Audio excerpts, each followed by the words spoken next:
even. Johnny Bench is tied it up. The Cincinnati Reds win the World Series in 4 straight. It was a sweep. In the dirt, it's a wild pitch. Here comes Foster. The Reds win the pennant. Larkins won the game. That ball is fair. Cincinnati's ahead. 2 games to none. Welcome Joe Randa to Cincinnati. Adam Dunn has done it again. Benzinger backing and calling. And the 1990 World Championship belongs to the Cincinnati Reds. Marty, yes. This is Adam from Milwaukee. Hey, Adam, how you doing? I'm good. How are you? Good. Do you think Scott Chatterbox is a good player? Dunn up there with the bases loaded. The outfield deep and around toward right to the 1-0 on the way to the plate. Swung on. Long drive. Right field. And this one belongs to the Reds. And a high drive. Hit back into deep right field. Junior has just knocked the door down to the 500 club. Benson's first home run is a walk-off winner. That ball had a family. And De La Cruz is, oh my goodness, look at this kid run. My, oh my, that is a triple. Matt McClain's first big league bomb. Spencer Steer's first big league hit is a home run to straightaway center field. Joey Votto's done it again. The pitch. Votto swings high in the air. Right field. Yes! He pointed to the dugout to say, I told you. That is Joey Votto's 315th career go-ahead ribby. Only Johnny Bench had more as a Red. And I can't tell you how much it means to play in front of everyone here in Cincinnati as a Red. What a gift. What a tremendous gift. So thank you. Thank you. I think I can speak for all of Reds country. Joey Votto, thank you. High drive. Left center field. Racing back to the Laurent Bourgeois. The Reds are National League Central Division champions. In the air, left center field. Did he? He did! He did! Red win! Win! Line to the right field. Junior, the first Red ever with 4 home runs in a game. Can you believe it? In the air, down the right field line. Does it have a chance? The Reds have won on a 3-run home run on opening day by Ramon Hernandez. A strike away and out away is Homer Bailey. Ground ball to third. Frazier gloves. Throw to first and Homer Bailey for the second time in his major league career has tossed a no-hitter. Oh, gosh.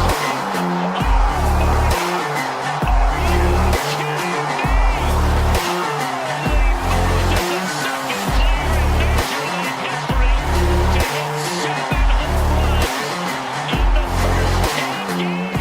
In the air, and the Reds win. What a dream beginning to the career of Jay Bruce.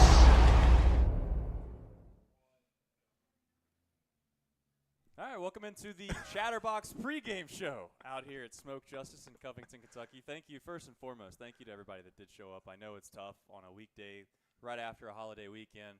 I would ultimately say I wasn't responsible for scheduling this. You weren't responsible for scheduling this, so we'll just apologize that we made it a little more difficult for some of our fans to come down here on what many maybe have taken off work and things like that this week, and they're probably at the point where they still have to go to work. Speaking of going to work, Craig, I was a little sick. Today. I was thinking, I'm a little under the weather. I have a choice. Do I? Thanks, Reed. I mean, my gosh. Anyways, we got a Cubs fan running the production over here, so that's that.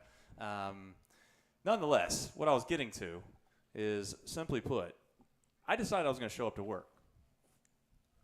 Is there someone that didn't show up to work today? Do you know? Are you sure? Is there somebody that you know? I know somebody that's not showing up to work today because they're sick. Do you know? I couldn't possibly imagine that someone would ever call out of work sick. Who do you think it is? Just I got the joke, Trace. Go ahead. Well, I mean, I'm just wondering who it is. I mean, listen.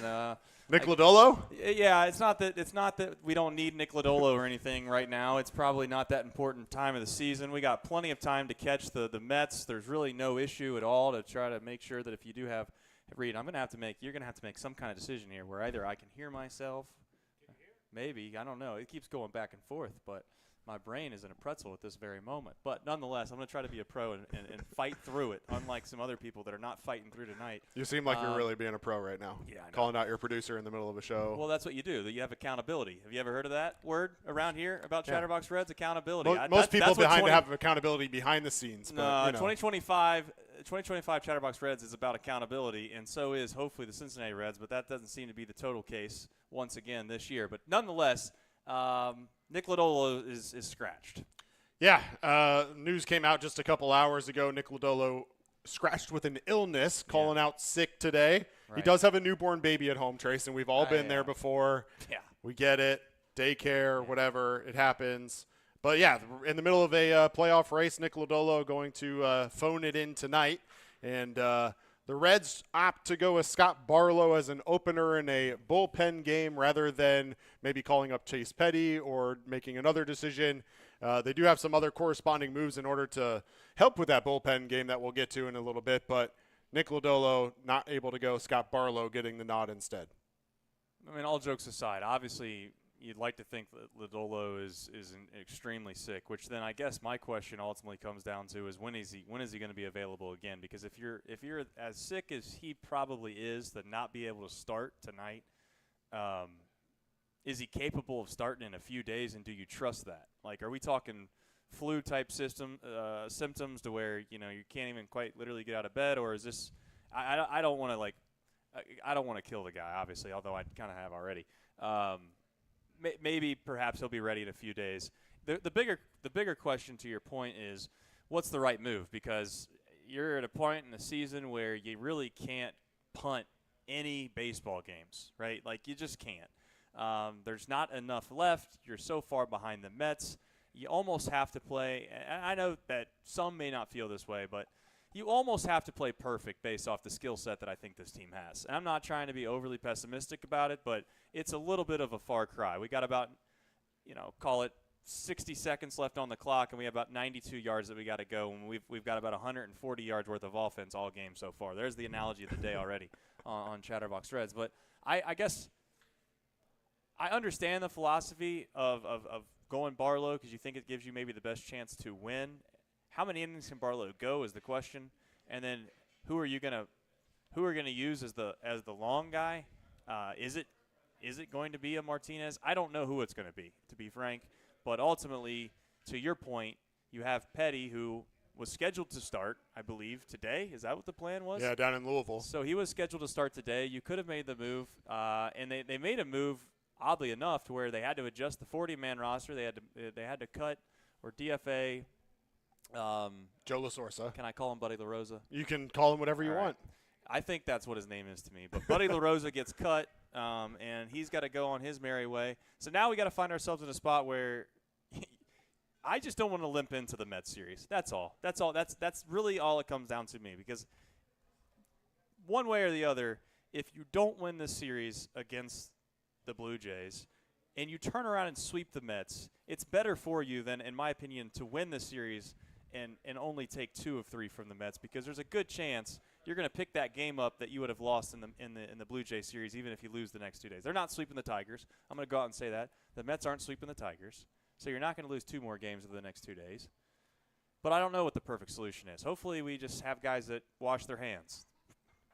I mean, if we're being honest, I think the perfect solution is that the bullpen's able to come out, shove, and then you don't have to worry about, hopefully Zach Littell can give you a little bit more tomorrow and give you 6 or 7 innings and give you some rest. But the good news is that Nick Lodolo has multiple days to rest up now. The Reds are at home again this weekend after this Blue Jay series, so it's not like you have to worry about Lodolo traveling with the team potentially to an away game. They've got Thursday off, so you give him off tonight, you give him off maybe tomorrow, and then he can come back and pitch against the Mets. Maybe this is one of those phantom IL stints where he's not even sick. They just wanted to push him back to face the Mets instead of facing the Blue Jays tonight. I don't know. But you look at the Reds' bullpen usage over the last several days. Scott Barlow threw 8 pitches last night in a good outing. Hadn't thrown since Saturday, but he threw 30 pitches on Saturday. On the other side, Connor Phillips, who we know has gone, given you some depth and some innings in the past. He's available without having pitched since Saturday. Brent Suter hasn't pitched since Saturday, so both of those guys are available to give you some innings. And then the guy that they brought up in order to take on the 40-man roster, Reiver Sanmartin, he's regularly pitching multiple innings at the minor leagues right now, so he can give you another 2 innings, which is probably why they went with him.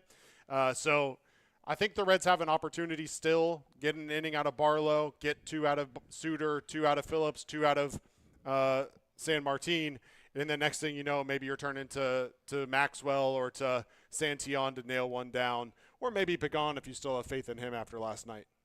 I do. I don't know if we jumped there already, but it's like I see comments today suggesting, and I know comments are not the best place to go when you're trying to find some rational folks that want to have discussions about this baseball team, but just the idea that Pagan isn't good is kind of crazy to me. I mean, every closer in baseball for the most part has a stretch where they just don't have their A game.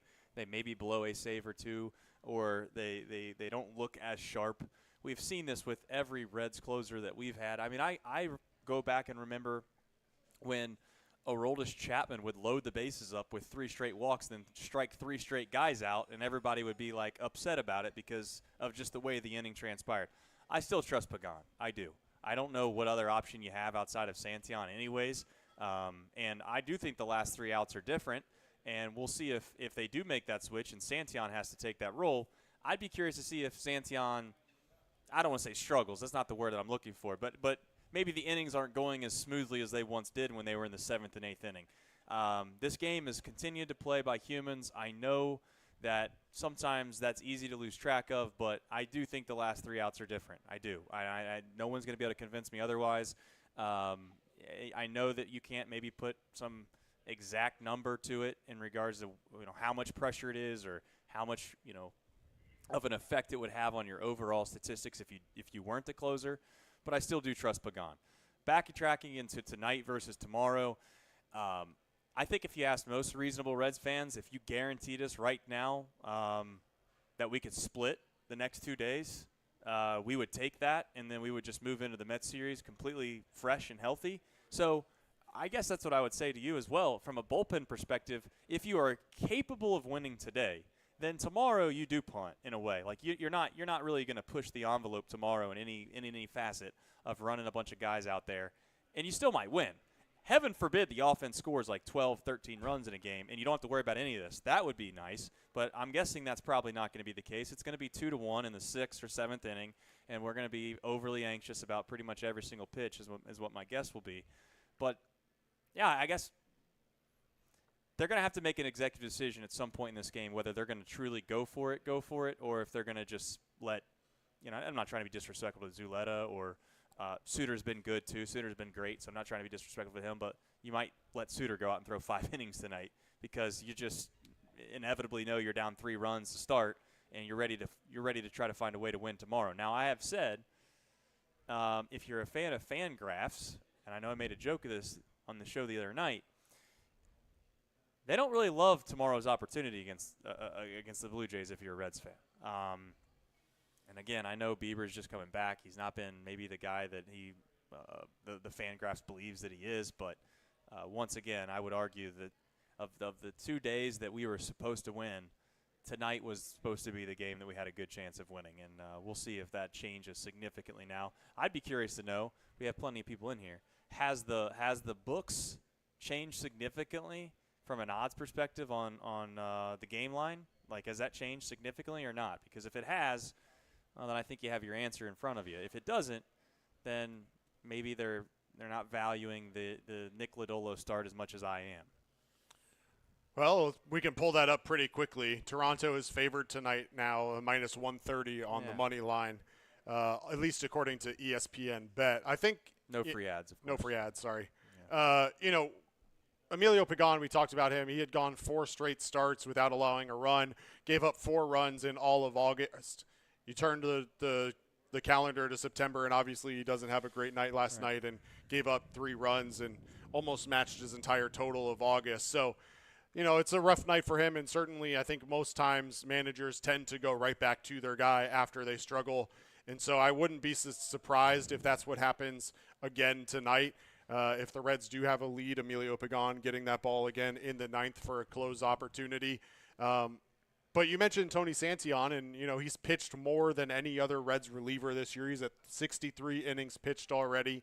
Yep. He's been great, but again, how long can you rely on that? And the other challenge, obviously, tonight is that it's something you can't even control. The New York Mets have Nolan McLean going for them on the bump. Young starter is 3-0 with a .89 ERA on the season now in 20 innings pitched. So the question becomes, okay, well, if you're the Reds and you lose your starting pitcher, the odds obviously aren't in your favor to win tonight. They're now probably not in your favor to win tomorrow either, as you mentioned before. When's your best opportunity to try and gain a game or at least not lose ground on the New York Mets? And the Mets are favored tonight. Again, they're minus 130. So I don't know if you're the Reds. At the end of the day, like we talked about before we went live, every single game at this point is a must-win, it feels like. And you're not going to win them all, but it still doesn't change the way you have to approach those games. And at this point, I think Tito has to be managing in a way where he's trying to win every single game regardless of what happens, versus what we saw the Toronto Blue Jays last night and we talked about on the postgame show where, they have a 4-game lead in the AL East. They're able to bring the infield in that situation. If they give up a base hit, they give up a base hit, but they're either going to do or die. They're going to cut down the runner at home plate and win that game, or they're going to give up a base hit and lose the ball game, and ultimately Noelvi Marte comes through and gets that base hit.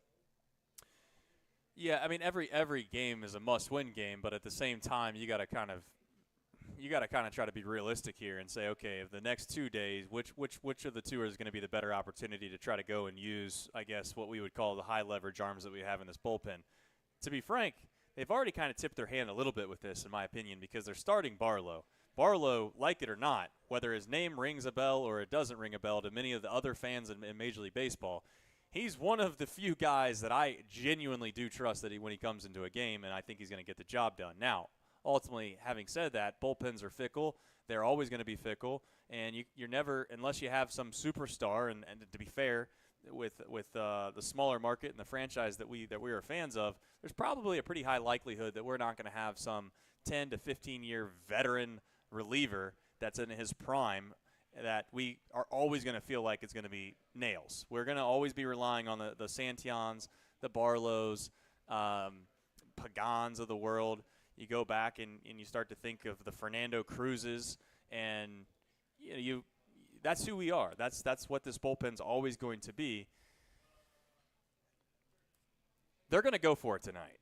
I think that's just is what it is. I don't think, unless they get down early, 2, 3, 4 runs, I don't think for a single second that they're not going to throw what they think is the high leverage arm over and over again. And it wouldn't shock me if Martinez, I mean, how many innings do you think Martinez can go before you feel like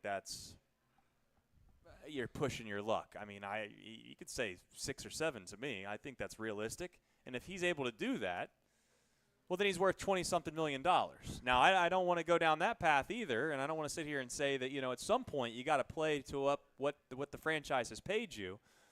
But this is what he was paid for.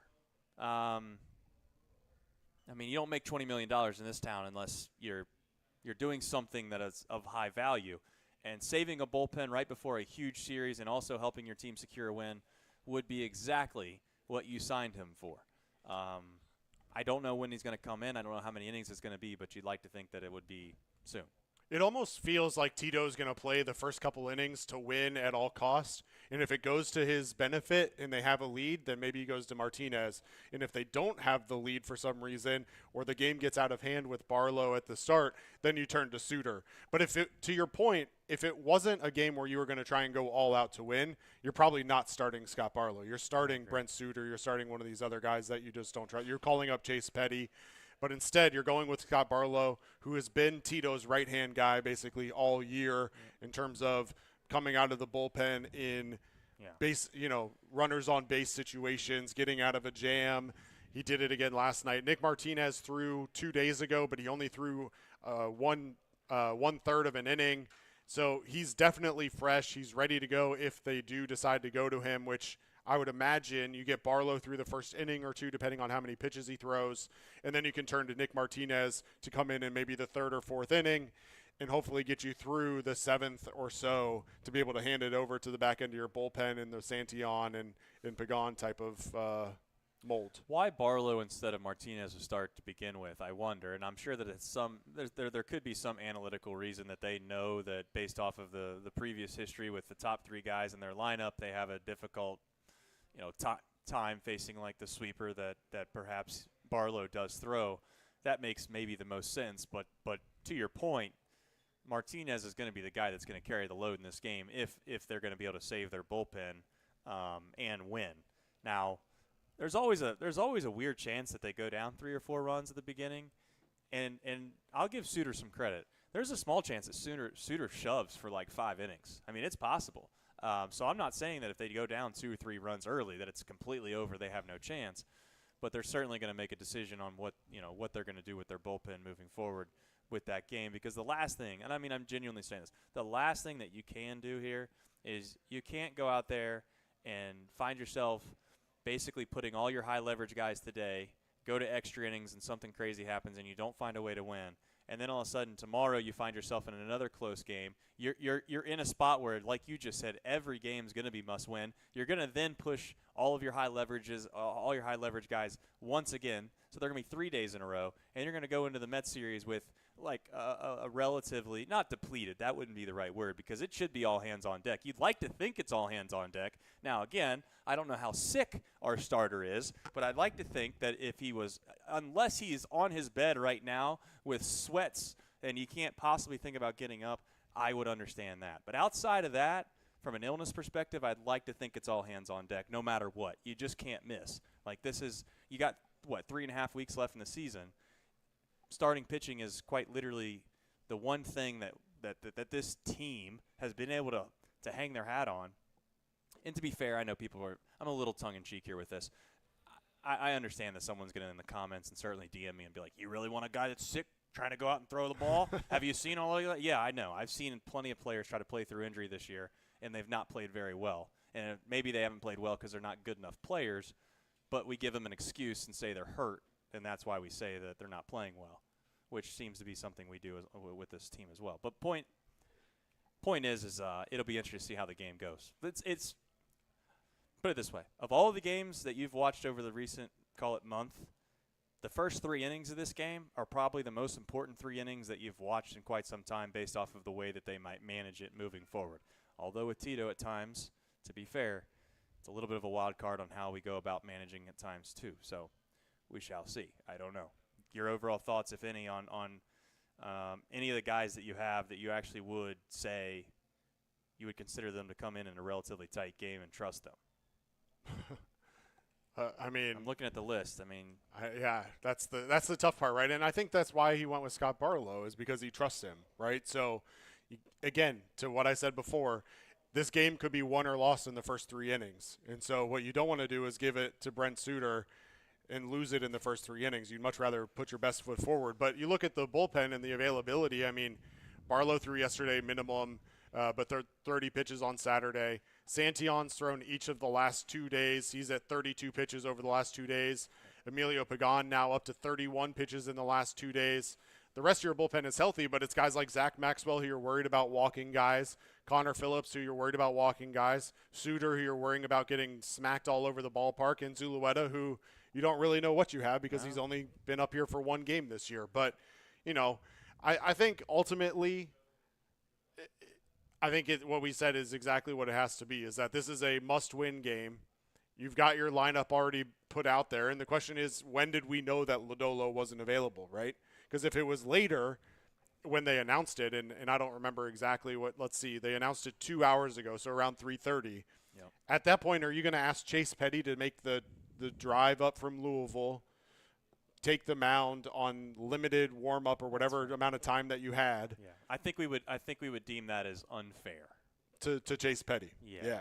Versus Reaver San Martin, who can make the drive up, settle in during the start of the game and then be ready to go towards the end. Yeah. Maybe that's playing into it as well. And we didn't mention it, but the other move that the Reds made as part of the Reaver San Martin call-up was that they optioned Sam Moll down to AAA, who we haven't really talked about a whole lot, but Sam Moll, the guy that you kind of hoped would be your lefty specialist, has not really been that for you this year. I think that just points directly to the whole fickle situation that is relief pitchers. I mean, in 2023, Sam Moll came over from the Athletics, and nobody really knew who he was. And let's be honest, he was excellent.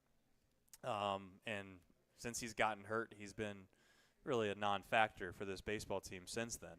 So we'll see whether or not this bullpen can hold up tonight. But I guess the other side of the coin is what do you do in a situation now where you have Lodolo, who got scratched? I'm just hypothetically speaking at this point, and I know that's probably not always the best thing to do, but certainly when you're talking Reds and you're talking some sports talk here, I think it's reasonable to ask the question, what happens if he is available to throw during the Mets series? Do you move guys to put him in there to throw? And does Singer have to get pushed back, or do you just say, you know what, these are the guys that are on schedule, ready to go, let's throw them? I guess time will tell. We don't really know how healthy, Lodolo is, but your thoughts on that if it comes to be? Well, right now the Reds have their starting pitching as TBD for a majority of that series, and obviously Andrew Abbott is slotted to go on Friday. Maybe you push him back and give him an extra day's rest. There's been obviously the ongoing conversation all year long about managing innings for Andrew Abbott and time between, but he's also been one of your best pitchers all year long. But he has struggled of late, and I don't know how much of that is him wearing down versus just getting hit a little bit in his last couple outings. We're also talking about a guy who gave up three hits in his last outing that we called struggled, right? Like, he went 5 innings, 3 hits, 2 runs. His previous outing in Arizona was not good. It was his worst of the year, 8 hits and 6 earned runs in 4 innings. But maybe that's a guy that if you do think he's starting to wear down, you push him back a day. Ultimately, with the Thursday off, it gives you so much flexibility to go with whatever you think. And the other conversation is, what is the prognosis on Chase Burns? He threw a live batting practice today at Great American Ballpark, posted some video on our Twitter page earlier of him pitching. Tyler Stevenson behind the dish catching. What's his timeline? We don't know. But ultimately, I think given Lodolo's health problems historically, given his blisters, everything else, I don't think a couple extra days off is a bad thing. But obviously right now in this moment, it feels tough. But if you can get him back and you can throw him against the Mets and try and pick up a win and that maybe you wouldn't have gotten otherwise in that series, I think it ultimately ends up to be a positive. But it all starts with tonight. Well, the other thing to keep in mind as well is that if you're in a spot where, and I don't know the Mets lineup well enough, but if it matches up much better to have a lefty on the mound, then I would say that there's your answer. I mean, you have Abbott, who's already going to throw against them. And as far as the whole innings count and worried about this guy's arm, like, with all due respect, I'm trying to say this as nicely as possible and keep it a kid show, but that whole song and dance is over. You got 3.5 weeks for the rest of the season. You can rest in the offseason if you'd like. If you're not good enough to throw the ball over the plate and be effective, that's one thing. All right, I can live with that. Like, if you wear down and that's just who you are and you don't execute pitches, I'd also say, like, the other side of this coin is to be somewhat realistic and say, is Andrew Abbott as good as he's been all year long? Is that the type of pitcher that he's going to continue to be for the remainder of the year? And I think it's safe to say that you could expect him to maybe have a start here and there that might have what we would call coming back down to earth syndrome a little bit. Whatever the Reds feel like is their best opportunity from a dexterity standpoint when it comes to the Mets, I'm not trying to make this series sound like it's life or death, but it relatively is for the season. It's Game 7 of the World Series, 3 straight days. If you don't win that series, almost no matter what they do in my mind for the rest of the year, outside of some miraculous 10-game win streak or 15-game winning streak, the season's over. It just is. Then you can rest everybody. I mean, it doesn't matter at that point. You can if Andrew Abbott wants to shut it down for the rest of the year because we can't win the series against the Mets, then so be it. I guess that's part of it. But at this point, if Andrew Abbott, if you're telling me the difference between Andrew Abbott having a good start because he's going to push his start from Friday to Saturday, I don't know if I can get behind that. I get the sentiment of it, but I just don't know if I can get behind the idea that that's actually going to help in any case. I don't know. You know what really does need to happen, truthfully, in my opinion? At some point, and I've said this all year, at some point we stop worrying about the staff and we stop saying, okay, how can they continue to be perfect? And you just score. You score runs, man. You score 8, 9, 10 runs in a game, and all of a sudden, yeah, you go out and you have a bad outing, but you still win. Kudos to the offense and not quitting last night, or I guess I should say yesterday evening, because that would have been, obviously very easy to do. And I think as you look now with this new lineup, or whatever term you'd like to use, with Sal Stewart being up here in the big leagues, he's going to play what I hope is every single day. Whether or not he makes the difference that we all are hoping that he's going to make, I don't know. But I'm just curious to see if we can get one guy to be an X factor. And I don't know if that's TJ Friedl. It's starting to be Matt McLain. I'm not saying it is Matt McLain, but it's starting to be. When you ask yourself why it actually looks like they have more and more scoring opportunities, it's because their 7, 8, and 9-hole hitters have actually had some production, when as before there was no production at all. And again, I'm trying to be somewhat wary of the idea that I don't want to prop Hayes up, and by Hayes, I'm half tempted and hopeful they don't sign Austin Hayes next year, just from the standpoint of not having to clarify this. But obviously, Ke'Bryan Hayes quite literally has been, in my opinion, the MVP since he's gotten here. From that day moving forward, he has shored up 100% any kind of defense on the left side that you could possibly want out of a third baseman. He's been unbelievable outside of the first bouncing ball that he got to him. I'm aware of that. But he's been very good at the plate. And I think that has been a very underrated thing. Yesterday, for instance, everybody talks about the big hit by TJ Friedl, and it was a massive hit, and that was a big hit. And TJ Friedl, for all intents and purposes, has struggled pretty significantly since the All-Star break. But that inning starts and the rally begins because you get a leadoff single by Ke'Bryan Hayes, a guy that supposedly you can't trust at the plate. You then get a big-time single by Matt McLain. Again, if Matt McLain strikes out there, nobody even really bats an eye. It's just like ho-hum anymore, to be honest. And I'm not trying to be overly rude, but that's the truth. That's where we've gotten ourselves in a position of feeling like with Matt McLain. But he gets a single. And then all of a sudden you have first and second, and yes, Andujar, I think it was Andujar, right?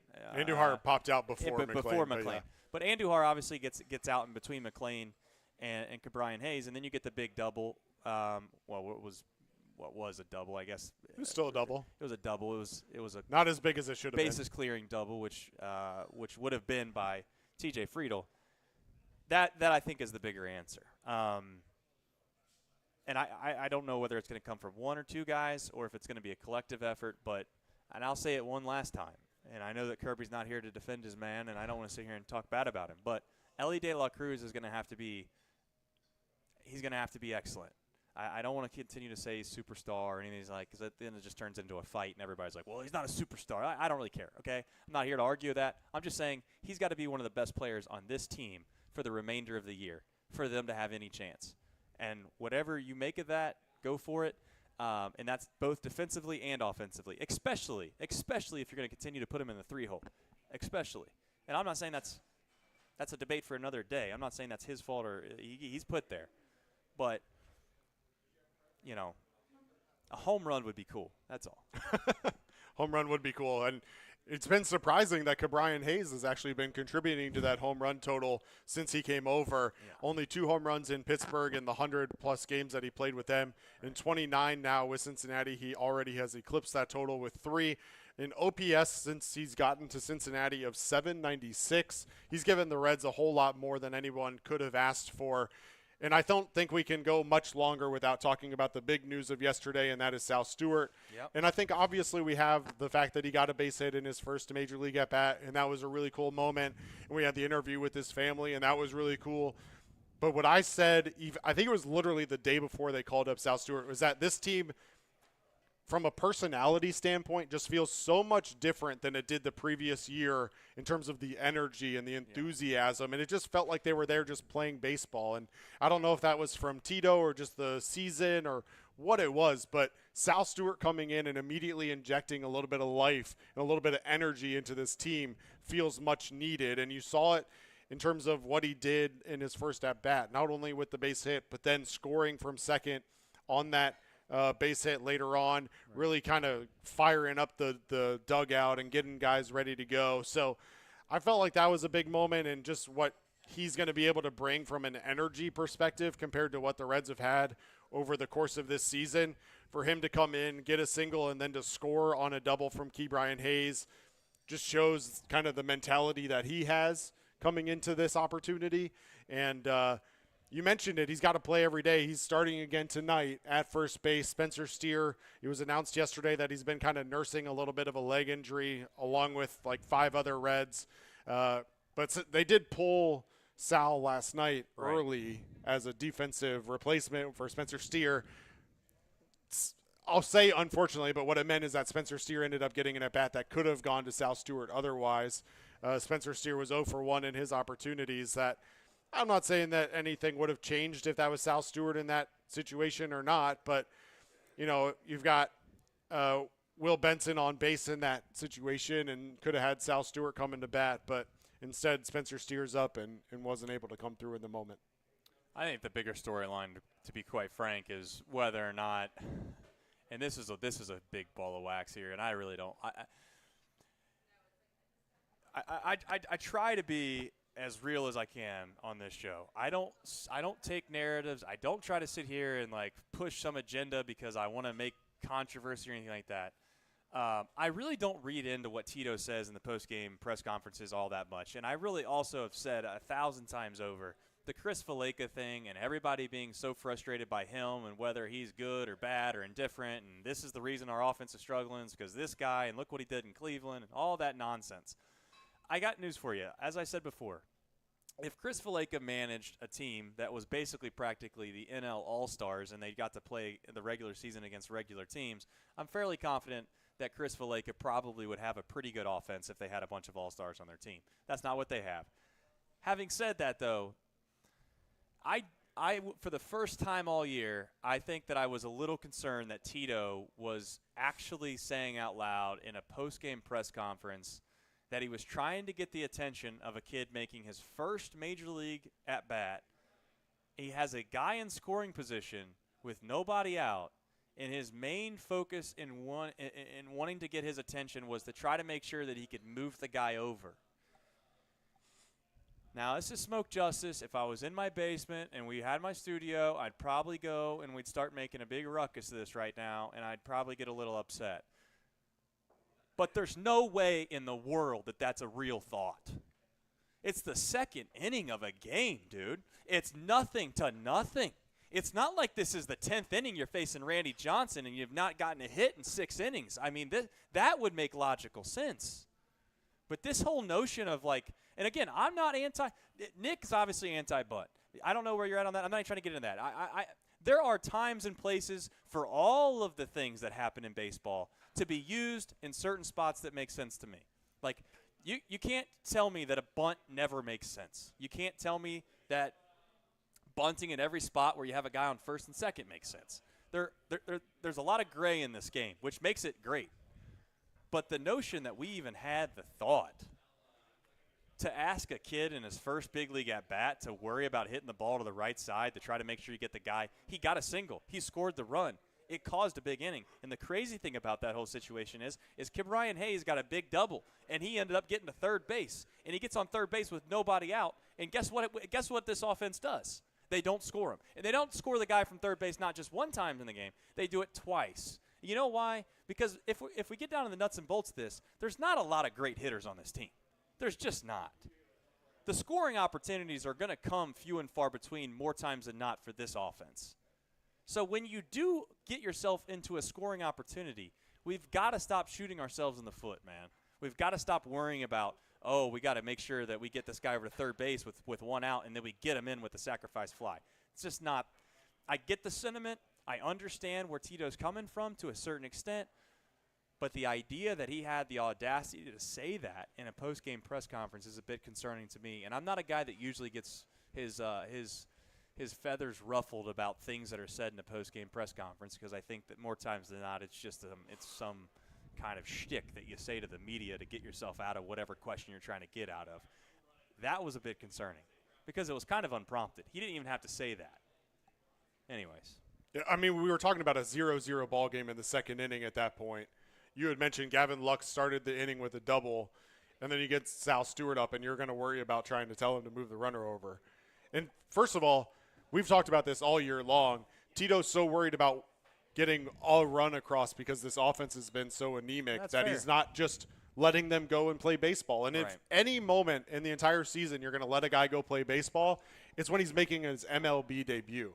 You're not trying to put all these additional thoughts into his head. You're not trying to say, hey, make sure you hit it the other way to get the runner over, or hey, make sure you're laying down your bunt or whatever. Like, just get up there and play baseball. There's a reason you're at the major league level at this point. It's not because you can't hit the ball. You're down at AAA hitting 300 plus. You don't need to be worried about moving the runner over. Unless you're Will Banfield, to be fair. If you're Will Banfield, we'll have a different conversation, I guess. Yeah, but I'm just saying, let's be fair. Fair. You got a good point. I'm not trying to downplay the idea that this offense doesn't find themselves at times where you scratch your head. I guess here's where I'm at with it. It almost seems like there's too much effort going on with this notion and theory about the way they should go about playing the game. And I'm not saying that you can't have ideas or some kind of rally that you guys, your whole team buys into. I think there in 2023, the team bought into the idea that they were going to be aggressive on the base pass, and they were going to try to take extra bases when humanly possible. And it kind of bit them in the tail a little bit in 2023, but not that much. But then 2024, it kind of did. And it kind of burned them enough to where at some point everybody was sick and tired of David Bell, and they were talking about accountability, and they wanted to know why the base running was so bad. The reality is, though, is that I would like these guys to not feel the pressure. I know there's pressure when you're playing in Major League Baseball, but it seems like they put undue pressure on themselves. It's almost like they talk about this so much that you have a guy like Noelvi Marte bunting on his own with first and second with nobody out. They put so much pressure on this that every time you get a guy at third base with less than 2 outs, it seemingly feels like they don't get the job done at the rate that they even remotely should. If you want to talk about telling Sal Stewart to make sure you get the guy over, with all due respect, maybe we should ask Austin Hayes to get the guy in. With all due respect, maybe we should ask Gavin Lux to get the guy in.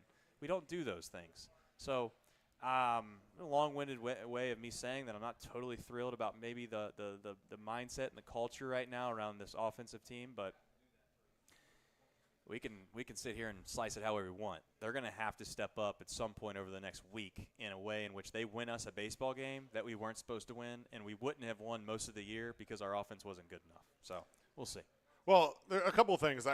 First of all, I think that at-bat by Sal Stewart was phenomenal. The fact that Bassett went after him, curveball, sweeper, sinker, sweeper in his first major league at-bat tells you what kind of reputation that this kid has in the major leagues already. Pitchers are already avoiding throwing a fastball to him. So that's good. He took a 3-1 sweeper and was able to kind of knock it out into the outfield. But to your point, Ke'Bryan Hayes then comes up, he doubles, he advances to third. So you got a runner on third base with nobody out. All you got to do is put a ball in the air. Everybody knows, put the ball in the air when you got a runner on third base. Jose Trevino grounds out, and then Matt McLain, and again, to Matt McLain's credit, he put the bat on the ball, but just lined out straight to the third baseman, and he lined out to left field, and then got Ke'Bryan Hayes out. Yeah, but you're not getting the job done, and you're not getting the job done time and time again all year long, where you have these scoring opportunities. What was it against the whoever it was just earlier this week or last week, where they had 5 different innings end with 2 guys on base? And that's just a trend that's happened all year long, where these Reds just can't come through in the clutch. But it's an approach conversation where Tito wants this team to be focused on rallies and extended rallies with just getting back-to-back hits and back-to-back hits and back-to-back hits. But it's just not possible in the Major League Baseball today. And unfortunately, what's happened is exactly what you would expect to happen. A Major League Baseball team on average is going to hit 250, and you're not going to string together 4 or 5 hits to be able to score a crooked number on the board multiple times throughout the course of a game. So when you do have those opportunities to say, oh, let's give up and out by bunting, or let's give up and out by trying to move the runner over, it just wasted opportunity in my eyes. I'd much rather be aggressive. And then the thing that really rubbed dirt in it is the other day after Noelvi Marte made that decision to try and bunt because he had been so inundated with this message over and over, for Tito to come into the postgame and say, I would have rather seen him hit a home run. Right. Like, no, I know. I agree with that to a certain extent, but I'll also say, and I'm not trying to be, this is maybe being a little too blunt and honest, I do think some of these guys' baseball IQ is terrible. To be honest, they're just idiots. Like, we've had some guys on this team that quite literally, if they've been so talented their whole life and they play this game at such a high level that I don't really think they've ever really thought through the game and maybe some of the situations. I'm not trying to say that there isn't a message that made Noelvi Marte bunt, but with all due respect, I'd like to think that if you had a really high IQ level of the game of baseball, even if the message every single day was like, we love bunting, and I don't care if they had shirts every single day they wore, you still wouldn't bunt in that spot because you know it's a terrible decision. So I'm not trying to get Noelvi Marte to be completely off the hook for his decision to bunt. But at the end of the day, it is what it is. Nick Krall, Brad Meter, the front office, ownership, whoever you want to put the blame on. Do we even have anyone on this team that's got over 25 home runs? I don't know. What's the leader on this team in home runs? It's not a lot. It's just not a lot. So we can sit here and say Tito this, Tito that. The truth is at some point you got to have some Jimmies and Joes that are just going to hit the ball over the fence because they're good enough players to hit the ball over the fence. And right now, we think that our power. You're looking it up right now. Elly leads the team with 19. 19 home runs is our lead. So Elly De La Cruz, who by all accounts, the vast majority is not fair. Half the fan base thinks has had a terrible season, isn't very good, shouldn't play shortstop, and should move to center field. He's the guy that leads the team in home runs. He plays shortstop. That's a pretty premier position. Where's first base? Where's DH? Well, Spencer Steer's second on the team. Where's our corner outfield spots? What's our left fielder? What's our right fielder? What's our third baseman? What's our first baseman? And I know catching's probably not totally fair. It doesn't matter. 19's not enough to lead a team. I mean, point is that there's a ton of positions that you would argue, as just a traditional baseball mind would say, that's a pretty good spot to put a good hitter. You can hide somebody here that might be able to be productive at the plate. And instead we have, I'm trying to be not disrespectful to players, but like we're trying to put Gavin Lux in left field because he's such a good hitter. Like, really? Really? We're going to put Gavin Lux in left field? To me, that's just an off-season thing. We'll see what they end up doing. It's a combination of two things. One, you can get upset with Tito and maybe the mentality and the small ball mindset. I think that there's some blame, if you want to call it that, to be placed on the fact that the front office was incapable of getting a power bat that they needed. And you know where he's sitting at. You know the guy that everybody thought was going to be that guy, or at least the front office did, based off the way they paid him, right? He's sitting in Scranton, and his name's Jamier Candelario. I haven't forgotten about him. Have you? I did. He's a bum. He's a bum, and he was terrible. I immediately got that guy out of my head as soon as he was off the team. I mean, we can sit here and act like, how did we find ourselves in this spot? It's not really hard to find ourselves in a spot where you spent $20 million on Martinez, and I'm not saying he's not worth it. Nick's going to get mad at me. I'm not saying he's not worth it. Maybe in another market, maybe from a value perspective throughout all of Major League Baseball, he's worth $20 million. But as I said before, you and me can go and we could get no free ads, but we can go get a Tesla right now if we really wanted to. And someone would tell us that that's what it's worth. It's actually worth that much. You got good value there. But we don't have enough money to buy the Tesla. It's not a very wise investment for us in our financial situation. That's the argument that I would make sometimes at this front office is like, what do you really need? What can help you? And you know what? I hope tonight, I'm trying to jinx it, I hope tonight Nick Martinez goes out and throws 7 shutout innings of baseball. They win a game. They save their bullpen. And Nick Kirby can sit there and laugh and scream and tell everybody in their face tonight, that's why you signed this guy for $20 million. That's why you give him a qualifying offer. That's why you do it. That's what I'm hoping for. And we did it because we wanted the draft pick. We didn't think that he'd actually sign it. He doesn't believe that. I believe that they 100% played chicken. 100% they wanted the draft pick, and they were like, this guy's not going to sign here. let's go for it. Let's give him a qualifying offer. He's going to decline it. We're going to get a draft pick. We're going to have the money. And then he said, no, I will marry you. And we were like, damn, we never really thought that was going to happen. So I could be wrong. And I'm not saying he's not worth it, because Nick's already mad at me probably because he's saying that I don't think he's worth it. Yeah, I mean, you have a lot of guys on here who are still in arbitration and everything else, but hard to imagine that your highest paid player, even if Jamer Candelario was still on the team, is Nick Martinez, and that he's bringing that kind of value. And ultimately, pitching is expensive, and that's definitely something that you have to take into mind. But to your point earlier, the Cincinnati Reds are 24th in the league in home runs hit as a team, with just 136 playing in Great American Ballpark. That's not going to get it done. But it's exactly why every single person in this room has been clamoring for Nick Krall to go out and get a guy who can hit for power. Now, some of those guys that a lot of us thought might be an option went and completely are busts, while others are having okay seasons. But, you look at Anthony Santander, and he's on the injured list and has been since May, and he was a name that a lot of people wanted us to pay a lot of money to. I think it's fair, yes. And everyone's always going to say, well, who would you have gotten? What? Show me who you would have gone out and gotten, this, that, and the other. I know it's a cop-out. It's a cop-out answer, but I really do think situations matter. I don't think that you can be like, well, he had a bad year in Baltimore, so he wouldn't have had a good year in Cincinnati either. Is that fair? I don't think that's. I don't know totally that anybody fair. could have a great year in Cincinnati with his coaching staff, Trace. Well, I think that's I think that's the opposite view. Like, all right, there's that side of the aisle that you could go down and say that no matter what, these guys are just getting poisoned when they come here. There's the other side of the aisle that I think that it's like they don't matter at all. It's somewhere between the two. Like I said, it's just hard for me to believe that if you're a Major League Baseball player, you've played this game your entire life, that you're somehow magically going to get a wand flashed in front of you that is Chris Valaika, and you magically don't know how to hit anymore. But to be fair, I'm not going to sit here and act like it doesn't matter either anymore, because when Tito comes out and he tells me that he's in the first at bat of a kid's career, second inning of a game, you got 8 innings left to play, and you're asking a kid to first and foremost to try to make sure you get a guy over. I don't know, man. I guess that's the line of that's where you lose me. Sure. So. Sure. All right. I mean, if we're being fair, he's lost me 100 times throughout the course of this season, it feels like at this point. You want to jump on that for like 5 minutes? Is he going to come back? I find it really hard to believe that he's not going to come back, but the tough part with managers is that you don't know contract details in the way that you know players' contract details, right? Like, do the Reds have an option to not bring him back and not have to pay him next year? Is he going to retire again? I don't think that that's the case. I don't know that this Reds front office is ready to pull the plug on what they, and myself included, thought was the big home run hire, right?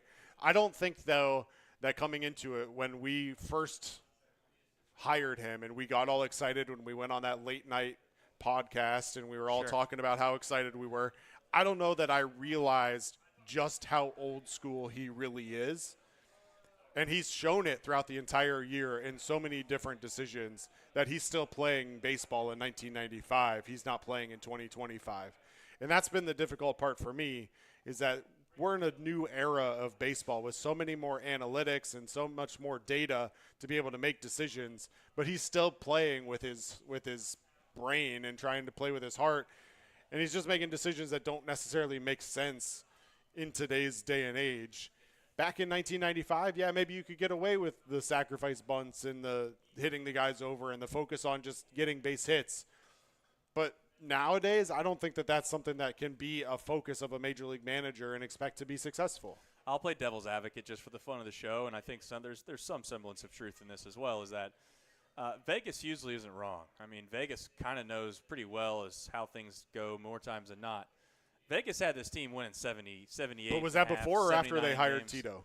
Well, I mean, does it matter? Yes. My point is saying that's after, by the way. It definitely is like right before the start of the season. He was supposed to win. I think my point is their over under was like 79 games. Yep. I could sit here and say that they're going to go over. I mean, they're gonna win more games than what Vegas had them projected to win. Who's that lie on? Who's that actually?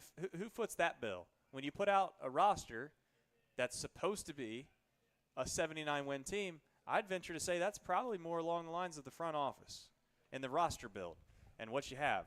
Now, I don't think there's any question that this roster is not built, especially to be successful in Great American Ballpark. I don't think there's any question about that. But that doesn't change the fact that some of the decisions that are made are not conducive to winning a ball game. When you're I agree. I'm not taking your sentiment away in regards to the fact that Tito maybe has mismanaged some games. I guess if we're going to say he's mismanaged some games, then we also have to give him credit in saying that he's somehow found a way to make this baseball team still relevant in September with a team that was supposed to win 79 games on paper before the season started. Now, I do think that if you told Vegas, hey, just so you know, the Reds starting pitching is going to look like this, their numbers from a perspective of Major League Baseball are going to be this good, I'd be willing to bet that win total bumps up quite a significant amount. That's the damning thing about all of this, is that you've quite literally hit a home run or thrown a perfect game, whatever you want to call it, with the staff. I just don't know if you're ever going to get a spot where you're in Cincinnati. You have what many could argue and have a reasonable argument that it's, if not the best staff in baseball, it's a top 3 or 4 staff in baseball. I don't think that's realistic, personally. I do think it's realistic if you have a good front office and a good small market ownership group, et cetera, that you could say that they could be top 10 in all categories. That's reasonable. But to get up into the echelon of the top 2, 3, maybe the top 1 of all of Major League Baseball in any category is not realistic. And they've done that. And they've done that from a starting pitching perspective. And the truth is that we'll see if it's wasted effort or not. But it kind of feels like this offense has been so abysmal that it's wasted it. It's sad to say, but it's very similar to the team that plays across town in football, if we're being completely honest. That one team in this city has a good defense, a good starting pitching, and the other team doesn't have a defense at all. It's the truth, and they're both mid. Am I wrong? Am I being wrong about that? They're both mid for the same reason, but opposite reasons. One's got a good defense, one's got a terrible offense, one's got an unbelievable offense, one's got a terrible defense. Both mid. Mid. That's what they are. Yeah, I think I think the difference is that on paper, the Bengals are a much better team than how they performed, right? Like, I think that's the challenge is if you look at this team on paper, which is to your point, if Vegas looked at this team on paper and said this is a 78-win team. Yeah. Right? Vegas looks at the Cincinnati Bengals and says they're a 11 or 12-win team, I think. Even last year, they said the same thing. They underperformed, though. This team, I think, even at 78 wins, is still – the fact that we're talking about this with 28 games left, that they might finish 500 or worse possible is kind of embarrassing to me. Well, it's possible. It's entirely possible, especially if you look at the schedule that's coming up. You could convince me right now. Put it this way, I would not take this wager. If you had some kind of like some crazy wager that one of two things had to happen. If you told me that they were going to win 87 or let's call it 87 games. They're going to win 87 games and you have to do XYZ. Or they don't win 79 games, you have to do XYZ. I'm not taking the bet. There's a very good likelihood that they'll finish between those two things, but I can convince myself that they can get to 87 wins. I can also sit here and convince myself that they win 79 games. I mean, that's where we're at right now. I don't know what it's going to be, which, to be frank, that's kind of the biggest asset that it is being a Reds fan right now. I know that we've made jokes at times, like if you're a Rockies fan, what's the point? You might as well, like, quite literally not even tune in at all. And if, let's just say, at this point you're a Dodgers fan, as much as you'd like to have a team like that, they don't play meaningful baseball now until the playoffs. That's the spin zone of being of wanting to be a Reds Every fan. Every game matters. They all matter. All right. Once again, if you are in the stream, I'm sure we have super chats. Do we have super chats that we have to do or no? We got one. One super chat. M. Dean JD says, Smoke Justis pecan pie. By the way, is it pecan pie? Pecan pie worth the walk over the bridge. Well, we're here, so I'll get that before I leave. What did you eat beforehand? I saw you eating something. Good question. I don't totally know. I know that it was the brisket grilled cheese. That says the bartender our main remembers. Man. Yes, he does. He's got a great hat too, by the way. Shout out to M. Dean JD. By the way, Michael, I've gotten more and more worse with the whole YouTube situation because sometimes they put a lot of numbers after it, sometimes they don't. Yeah, why'd they do that? You're asking me? I don't know. I'm Come on, the low man on the totem pole. You think I know what Google's doing? Shout out to Michael, not only the super chat, but gave me a ticket for tonight too. Yes, that's big league. Oh, that's who it was. All right, fair enough. Shout out to Michael. Thank you, Michael. I guess from here moving forward, as I see Kyle Schwarber, he's going to look really good in a Reds uniform Stop this it. year. Stop it.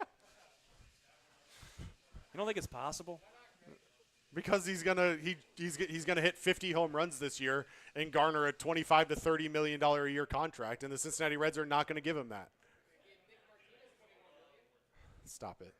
Good point. We're not having this conversation. I think it's real. I think it's realistic. I think more people think that it's a pipe dream than it actually is. I think someone's going to overpay him it's not ridiculous about amount of money. He lives. Just. You want him back in Chicago? Is that what you were saying?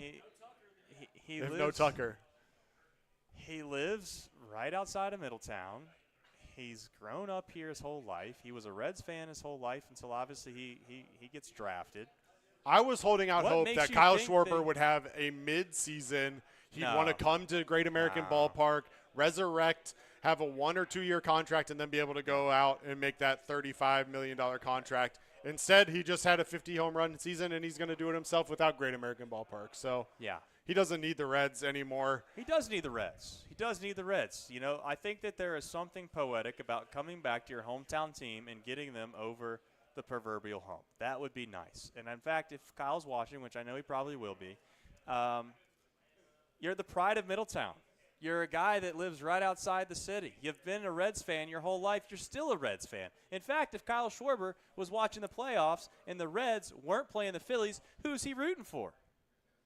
You could say it. Who's he rooting for? He's rooting for the Reds. Thank you. So at some point, you're like, I've made enough millions of dollars. How many millions of dollars do you need to make? That's what I want to know. They always say money doesn't buy happiness. And you know what I'd say to Kyle? Come on down to Cincinnati, make all of us hometown fans proud. Let's run. We'll do a parade in Middletown for all the Middletonian greats up there. It'll be him and no, this isn't a political show, but it is. J.D. Vance is kind of a high power of position. He's from Middletown. They also have a UFC fighter right now that's a world champion. I can't think of her name, and I really am very Kayla Harrison. Thank you for the crowd. Well, Chris Carter's kind of like a little bit. At this point, what does Chris Carter do? Is he still on NFL Sunday Countdown? No free ads? Anyways, you get the point. We'll have a little parade, and we'll make it connect to the Findlay Market Parade, and then it'll all work out. What? Schwarber's making $20 million this year. His career earnings just under $100 million. I guess at some point you get enough money. But yeah, how many millions of dollars do you really need? Again, people are projecting him to make $30 million plus per year in free agency. No. I find it hard to believe that Nick Kroll and the Reds front office are going to be willing to do that. You're talking about giving a guy 25% of your annual salary, your annual payroll. I mean, I realize that Nick Martinez will be gone. Jacob Doyle in the chat would like everybody to know that Martinez, Fraley, and Santiago Espinal made $27 million this year. So I'm just saying, who would you rather have, personally? I'm just thinking out loud to myself here. Would I like to have Kyle Schwarber or Jake Fraley, Nick Martinez and Santiago Nick Espinal. Martinez, by the way, is I'm gonna continue to say Nick Martinez's contract wasn't worth it because I do think that there's a chance he goes out there tonight and he does throw about 7 shutout innings and he wins this game. So I'm hopeful that's the case. But I'm going to tell you right now, if he throws 2 innings tonight and gets shelled, boy, oh boy, oh boy, it's going to be a tough situation for Nick Kirby the next time I get on that show. Yeah, and of course Santiago Espinal. Now I do know that if you asked Tito that question, he would 100%. He's not giving up Santiago Espinal for anybody. No. Straight up for Shohei Ohtani, no chance. No, not at all. But anyways, that's the point. They have the ability to go out and do it. Will they do it? I don't know. But I would like to have, I don't know, a legitimate DH. That would be nice. Sean says, we talked about Tito earlier, is Nick Krall going to be in a position to make decisions like that next year?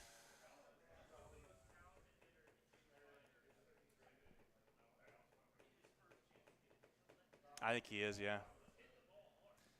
Nick Krall's an interesting cat, man. First and foremost, we do need to work on the haircut. Isn't it weird though that he, like, anytime he goes on a pod, he was just on with Buster Olney last week. Yes. I think the podcast was recorded earlier, but they released it last week. And everything he talked about was analytics driven. And everything he talked about was talking about OPS and all these other things. And then he goes out and hires Terry Francona, who doesn't give a what about it. I'll tell you what I think. I think that there is a chance. Let me also be very clear. Obviously, I have relationships with people that probably would be able to confirm these things. I try to stay out of those lanes because I think it's better for me and my own perspective in my own show to stay as close to a fan without inside knowledge as I can. I know people probably think that's crazy, but I genuinely feel that way. I do not want to know what they say inside the halls or the doors of Great American Ballpark because I just don't want to have my perception skewed towards whatever their thought process should be. I think that there's an influential figure at Great American Ballpark that probably had a relationship with Tito. My thought is that Tito had shown some semblance of interest of wanting to get back into managing. They were obviously dissatisfied to a certain extent with David Bell. And I'd be willing to bet that if you asked Nick Krall behind closed doors, he would never be willing to admit this. But Tito is not his type. They would not go out on a date, despite whether or not they were physically attracted to another. Because they'd go out on the date, and they'd leave that date, and they never want to talk to each other again. That's my thought on it. But what ended up happening was he got a little over his skis. He heard about this guy that was a Hall of Fame manager. He thought that was going to be a huge splash. He had no money to spend. So you know what he did? He went out and did the next best thing he could to do with no money to spend, and he tried to get people excited about a guy that was a Hall of Fame manager and obviously in Tito Francona. But I think underneath the surface, if you actually ask Nick Krall if they have the same fundamental ideas about how baseball should be ran, I don't even think it's even close. I don't even think it's even close. And I'm saying that with a lot of confidence right now, not knowing it for a fact, which I do, and then people get mad at me for doing that. But the truth is that based off the way that he's gone about building this roster, there is 0% chance that you can tell me that he thinks that Spencer Steer should be playing first base. I'm just being honest. There is 0% chance that you can convince me that he thinks sticking guys like Santiago Espinal in right field playing in batting in the 2-hole when you're facing a right-handed pitcher makes sense. None of that makes sense to him.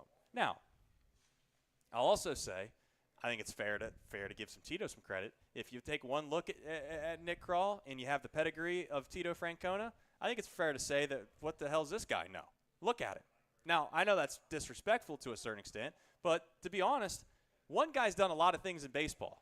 He has. He's accomplished a lot of things. He's going to go in the Hall of Fame. He's won World Series. He's been at multiple stops that have had success, whether it's Cleveland or Boston, and obviously didn't have as much success in Philadelphia. And I'm not trying to be disrespectful to Nick Krall because I do think he's done a decent job with the hand that he's been dealt. But what has he done to earn any credit? If they were to sit in a room and sit there and actually be like, hash something out, like who's right, who's wrong, who do you think has the trump card here? Who's wearing the pants? I know who's wearing the pants, and it's Tito Francona. And the truth is that if you don't like his style and the way that he's going to go about building a roster or managing a roster, then you're never going to be happy with it because he's the one that's – I mean, I could be completely wrong. Tito's never going to say out loud that he's making roster decisions. But do you think for a single second that Nick Krall is going to keep Santiago Espinal on the roster after you went out and traded for Brian Hayes and you have to make a decision on keeping Sal Stewart or not keeping Sal Stewart? Like bringing Sal Stewart up or not bringing Sal Stewart up? None of it makes sense. That's all I'm saying. Like, it doesn't add up. So we can sit here and act like it's just a coincidence, or you have two guys that just think completely different about how you should manage or go about a baseball team. Well, to the Sal Stewart point, Sal Stewart played less games at AAA than Elly De La Cruz did. So I actually don't know that Nick Krall would have called him up a whole lot sooner than what happened had he had that say. But ultimately, the challenge for me is that you hear it everywhere you go, whether it's at college athletics, which I worked in for 15 years, professional sports, whatever it is. From the top down, everybody in the organization has to be aligned in order for your team, your organization, whatever, to have success. Sure. And so if you're going to go out and you're going to have this hyper-analytical head of baseball operations, and then you're going to go out and hire this old-school manager, those two things don't align. And then you're going to have combat about roster decisions. You're going to have combat about who should be playing day in and day out. And ultimately, the roster that Nick Krall built and has been building for the last however many years is not built for Terry Francona to be managing it. That's the challenge I have. You had an opportunity to go out and try and recruit one of the young, up-and-coming managers or even one of the experienced managers who was out of a job that aligns with Nick Krall and what he's trying to do. But instead, you went out and you hired someone who is not aligned at all with what Nick Krall is trying to do. And for me, at least, that's led to a disconnect and potentially led to kind of the lack of personality and everything else that I talked about earlier. I think that the one thing that Tito has going for him that you're never going to be able to quantify on a piece of paper, and I do give him credit for this, is I think he's a likable players manager. I do think he's going to get the best effort out of whatever guys he currently has. I think that you can also give credit to him for guys like Noelvi Marte, who looked like he was dead and gone, and then all of a sudden he's thrived a little bit. Now, that might be giving Tito way too much credit. But what I am going to say is, like, I go back to my earlier point. This roster is what it is. I mean, if you say that he's not built to manage this roster, then what roster is he manage? Like, what roster is he built to manage? Is he built to manage, like, a team that has 7 or 8 everyday players that you know is in the lineup no matter what? You just kind of, like, throw them out there. Just kind of throw them out there. He falls in love with his guys anyway. Yeah. So I just don't – I guess my point in saying all this is, like, I don't want to fall into the trap of thinking that the manager matters. We've done it already. And I know that there's this notion. Some people are going to say it matters a lot. Some people are saying it. I personally think that there's enough proof in the pudding here, folks, that if you look throughout Major League Baseball, the manager doesn't affect as much as we'd like it to think that it affects. Unless Milwaukee has the best taste of managers in the world. I mean, maybe they do. Maybe they find – Craig Counsell was supposed to be the crown jewel of why the Brewers were great. And then, he's going to fix the Cubs. And to be fair, the Cubs were very good. But then all of a sudden now the Brewers are going to win 120 games. I don't know. I mean, does it matter? They stayed in-house. They kept the same mentality going by if you take the best manager in baseball and you put him on the Pirates, does it matter? Of course we don't think that it does. I mean, there's obviously a delta here, I get. But I just don't want to fall into the trap of sitting here always placing blame on the manager when the truth of the matter is that they've got to find ways to have more depth in this lineup, more better roster construction, and have guys that can hit the ball over the fence. Because the truth is if they find that, then, I mean, I'm not, with all due respect to everyone in here, I do genuinely think that if you have an unbelievable baseball team, you can stick almost anyone in here with a good right-hand man, and you're going to figure it out. They're going to have a decent year. Maybe I'm being too crazy for that. Now, the double switching and stuff like that, that'd be nice. But I figured that they got 30 coaches in the dugout. I mean, at what point do you not blame Tito and you say, hey, one of these other guys could have at least brought up to Tito that he could have double switched, had Will Banfield hitting 8th now, and then Benson hitting 2nd. Instead, he has Banfield up 2nd in the line. Anyway. Yeah. Well, it's funny, though. I mean, we went from being over-analytical of David Bell and saying that he only played by the computer and you basically could have put anybody in front of a computer and he would have managed very similar to how David Bell managed, to now you have Terry Francona, who I don't know if he's looked at a computer all year. So no, it's fair.